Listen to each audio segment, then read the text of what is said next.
Well, good morning from mid-August. It is going to be another very toasty week here. I thought I'd give you a look around our garden here in mid-August. As things are starting to get a little bit scruffy, some of the summer crops are starting to come out, so things have changed since you were here last month when we were full of abundance. And this is right before we're getting ready to plant a lot of what we're going to grow in the fall and through the winter in our garden. So we're right in the middle of the transition. So I'd let you see what has faded and where we're going to be planting some new things this fall. So as you can see, the beautiful sunflowers that we had here in our urban flower terrace have mostly faded. We have a few little side shoots still blooming. On the ones that I really loved, I put these mesh bags over because I wanted to collect the seed from these. So first off, it helps me identify which ones are the ones that I want to save, but secondly, it prevents the birds from eating all of my seed. They're welcome to eat anything else out here, but the ones that I want to save the seed from, I do protect from the birds. And these bags, mesh bags, you can find on Amazon. A lot of them are sold as like mesh gift bags for like gift baskets. I have some smaller ones that I found on Amazon that are great for like tomatoes or smaller flowers where you want to just save a little bit of seed. But for sunflowers, you need something a little bit larger. So my black-eyed Susans have also faded. I'm getting ready to trim them down, but my zinnias are looking amazing right now. I'm getting a lot of beautiful flowers from them, as well as the salvia sage. Before I head down to the vegetable garden proper, I wanted to show you our loofah plant. It's been scraggly, I think, on all the other previous farm tours that we've done, and it has taken off. Loofah loves the heat and the humidity. It is fairly drought tolerant, so it has been loving July and August here. We even have a few little loofah on the plants, and I'll show you those. It is hiding right there, you see it? So loofah is a very frost sensitive plant, so your plants need to be setting fruit early enough that it can get fully mature and dry as much as possible on the vine before your first frost date. So we are really hoping we got these planted in time. We planted them a little late and we had such a cool June that they didn't take off, but seeing a few of those fruit on there gives us hope that we'll have at least a few loofah to harvest this fall.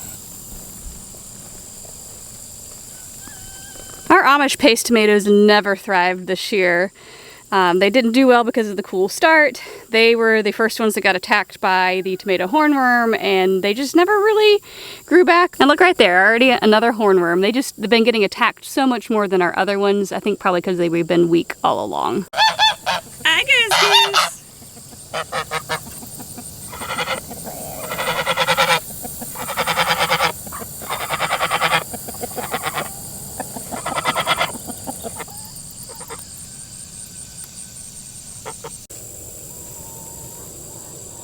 It has continued to be an amazing year for peppers in our garden. I mean, you can see we're loaded.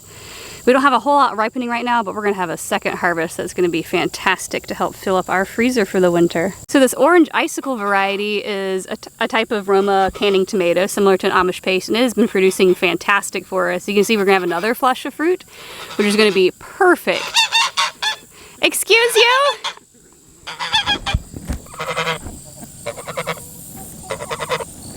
Do you think you're the star of the show?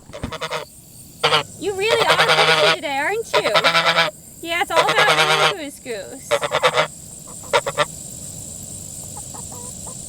So we let our lettuce bolt, and I've collected some of the seed. There's another variety or two that have not fully set seed yet that I'm going to be getting more from, but it is always fun to grow our own lettuce every year. And our next succession of green beans is doing fantastic, and it won't be long before there are blossoms and beans popping up on these plants. Our okra has been doing quite well now that it got hot. It has been setting a lot of pods, and the flowers are always so beautiful.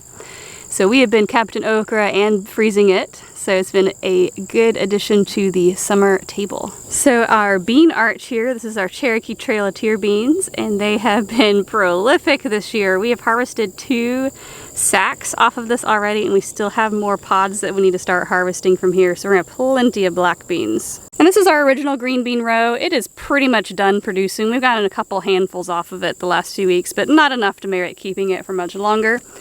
We are planning on planting some of our fall crops here, but we figured we'd leave it in the ground for now because it keeps the weeds at bay and continues fixing nitrogen into our soil. So our slippery silks, red drying bean, and our yellow pole beans here are starting to fade as well.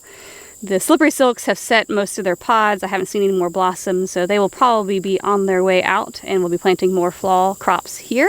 And the yellow pole beans are still producing some, but once we pull out the slippery silks, we'll just take them out at the same time. And as you can see, our cucumbers are goners. There's really nothing to harvest out here. You can see some large yellow ones over there. I've already harvested a ton of cucumber seed, so I don't need those extra ones that stayed on the vine, but blight finally got them in the end. We're actually thinking about planting another succession of cucumbers because these produced really quickly, so we may still have enough time before our first frost date to get some more in. And this plant here was an experiment. So this grows as a weed in our fields. This is maypop, or sometimes called passion flower. And it has set its fruit. It has beautiful green flowers all summer, and we're kind of waiting on the fruit to turn to see if we like the taste of it. On this hugelkultur row that we never really could get anything to grow, we ended up getting a sunflower and a couple calendula to grow there on the end. And then here in the front, my third planting of beans, I finally got a few takers. So these are purple potted beans that we hadn't grown yet this summer, but I figured a couple plants would be fun to have a late harvest of purple potted beans for our kitchen table.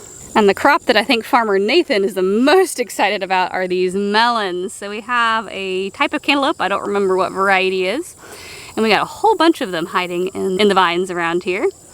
And then the one that we are really looking forward to harvest, maybe later this week, is our watermelon. Look how big this is. It's a huge watermelon, and it has a sister over here that is also shaping up nicely. So we're going to really enjoy those, at least the first one probably later this week, and then this one later. So I've been loving this sunflower that I planted a little bit later in the summer.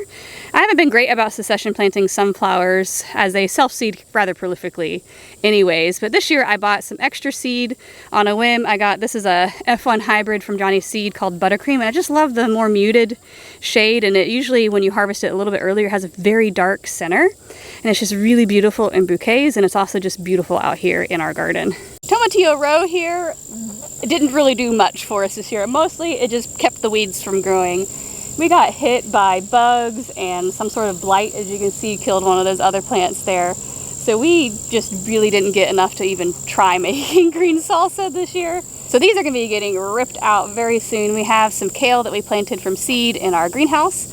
It'll be for a fall harvest, so we're going to rip this out and put greens in here, maybe some broccoli. But since this has been so unproductive, we are definitely going to be replacing it very soon. And while we were growing kale earlier, in the midsummer here in South Carolina and most of the South, the plants just get hit by bugs, and it's just so far gone that you can't even really get anything to eat off of it. I was waiting to see if some of these would bolt for me and let me collect seed, but for the most part, they're just taking up space and keeping a little bit of shade on the ground to prevent weeds from growing.